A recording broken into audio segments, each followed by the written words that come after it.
मेरठ की खबरों से। नमस्कार, आप देख रहे हैं एमयूएन भारत न्यूज।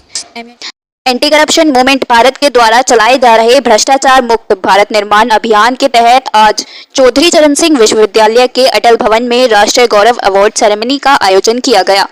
इस आयोजन का मुख्य उद्देश्य ईमानदार, कर्तव्यनिष्ठ, समाजसेवी और राष्ट्रीय भक्ति से उत्प्रोत प्रतिभाओं को प्रेरित करना तथा अन्य युवाओं को भ्रष्टाचार मुक्त भारत निर्माण की ओर जागरूक करना है। एंटी करप्शन मूवमेंट भारत के राष्ट्रीय अध्यक्ष डॉक्टर ओमकार गुप्ता ने बताया कि हम अपने निर्भीक, निडर, जाबाज और राष्ट्र प्रेमी कार्यकर्ताओं की बदौलत वर्ष 2016 से लगातार पूरे देश में भ्रष्टाचार के खिलाफ और नारी सशक्तिकरण के प्रति लोगों को जागरूक करने तथा मेहनती, ईमानदार और कर्तव्यनिष्ठ प्रतिभाओं को सम्मानित करने का कार्य लगातार करते आ रहे हैं। इन आयोजनों पर जो भी खर्च होता है उसको हमारे कार्यकर्ता आपस में बांट लेते हैं और संस्था की मूल भावनाओं को जन जन तक पहुंचाने का कार्य कर रहे हैं। देश में व्याप्त भ्रष्टाचार और रिश्वतखोरी के कारण हमारे युवा देश से पलायन कर रहे हैं। यदि इस पलायन को नहीं रोका गया तो देश के युवा शक्ति और युवा प्रतिभा की कमी हो जाएगी, जो राष्ट्रीय सुरक्षा, राष्ट्र के विकास के और राष्ट्र की उन्नति में बाधक होगी।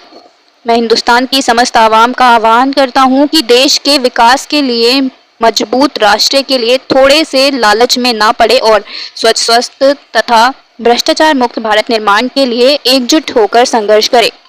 राष्ट्रीय गौरव अवार्ड सेरेमनी के अध्यक्ष डॉक्टर ओमकार गुप्ता ने कहा कि हम हमारे मुख्य अतिथि हाईकोर्ट इलाहाबाद के पूर्व न्यायमूर्ति श्री राजेश चंद्र, आजमगढ़ उत्तर प्रदेश के पूर्व मंडल आयुक्त श्री आर.के. भटनागर, मेरठ विकास प्राधिकरण के ओएसडी श्री रंजीत सिंह, मथुरा वृंदावन नगर निगम के सहायक नगर आयुक्त Shri Rakesh Kumar Tyagi, doctor Sarojini Agarwal, supreme court की प्रसिद्ध अधिवक्ता सुभी खान, गृह मंत्रालय दिल्ली में डीओपीटी विभाग के ASO Shri Pratish Garg, doctor Birpal Singh, doctor BS Yadav, Yashoda super specialist hospital के प्रसिद्ध cardiologist doctor Asit Khanna, doctor love Bansal, neurologist के आशीष वचनों से हम लाभान्वित और गौरवान्वित महसूस कर रहे हैं, जिनके अथक प्रयास के कारण एंटी करप्शन मूवमेंट भारत देश की 73वीं विभूतियों को राष्ट्रीय गौरव अवार्ड से सम्मानित कर सका। एक रोज दिखाऊंगा तुझे, बेगुनाही की मोहब्बत से रुलाऊंगा तुझे। दाग दिल के नहीं मिटते हैं, मिटाने पे न जा। मेरी नजरों की तरफ देख, जमाने पे न जा। की आवाज राजनीतिक दल आए, लेकिन इतनी सारी पावर्स एक साथ भारत पे क्यों अटैक कर रही हैं? तो मैं आपको एक बात जरूर बताना चाहती हूँ, जो पूरे भारत का प्रवास करने के बाद हम लोग समझे हैं। एक मूवमेंट है राष्ट्र जागरण अभियान, जिसकी मैं राष्ट्रीय संयोजिका हूँ। हम लोग पूरे देश में प्रवास करते हैं, तकरीबन 18-19 स्टेट्स को हम लोग कवर कर चुके हैं, स्टेट्स एंड यूनियन टेरिटरीज को। हमें समझ आया कि भारत के ऊपर ये ताकतें आक्रमण इसलिए कर रही हैं क्योंकि भारत के विश्वगुरु होने का कारण हमारा पैसा नहीं था। हमें बताया जाता है ना, सोने की चिड़िया, हमारा कोहिनूर ले गए। भारत विश्वगुरु अपने हीरे जवाहरात के कारण नहीं था, क्योंकि भारत तो हमेशा त्याग की बात करता है, वैराग्य की बात करता है, देने की, शेयर करने की बात करता है।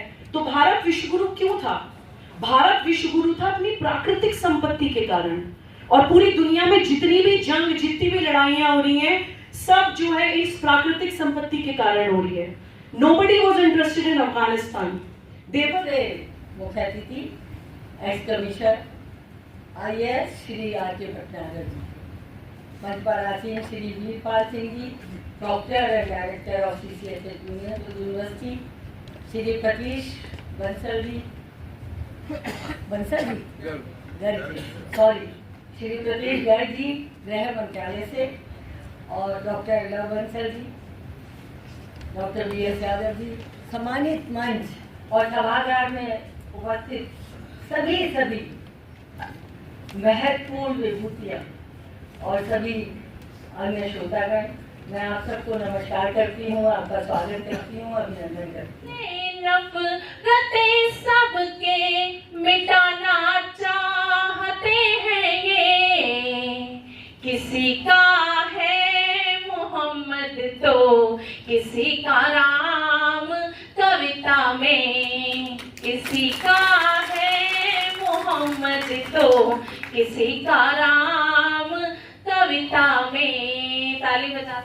हमारी बच्चियां जब घर से बाहर निकलती हैं तो कुछ मनचले भी खड़े हो जाते हैं सड़कों पे, उनसे कैसे मुकाबला करें, उसके लिए पूरे हिंदुस्तान में 20,000 लड़कियों को जो हाई स्कूल इंटर में पढ़ती हैं, उन लड़कियों को सेल्फ डिफेंस कोर्स कराए गए। हमारे कोरोना के दौरान जब हमारे मजदूर एक जगह कैद हो गए थे, एक स्थान से दूसरे स्थान पर जाने के लिए भटक रहे थे, वाहन नहीं थे, भूखे थे, वस्त्र भी नहीं थे, ऐसी स्थिति में एंटी करप्शन मूवमेंट के 28 प्रदेशों के पदाधिकारियों ने अपनी जेब से व्यवस्था करी। हमारे साथी लोग जो स्कूल चलाते हैं, उन्होंने अपनी स्कूल बसें उनको लाने ले जाने के लिए। वीडियो को लाइक करें, शेयर करें और चैनल को सब्सक्राइब करें।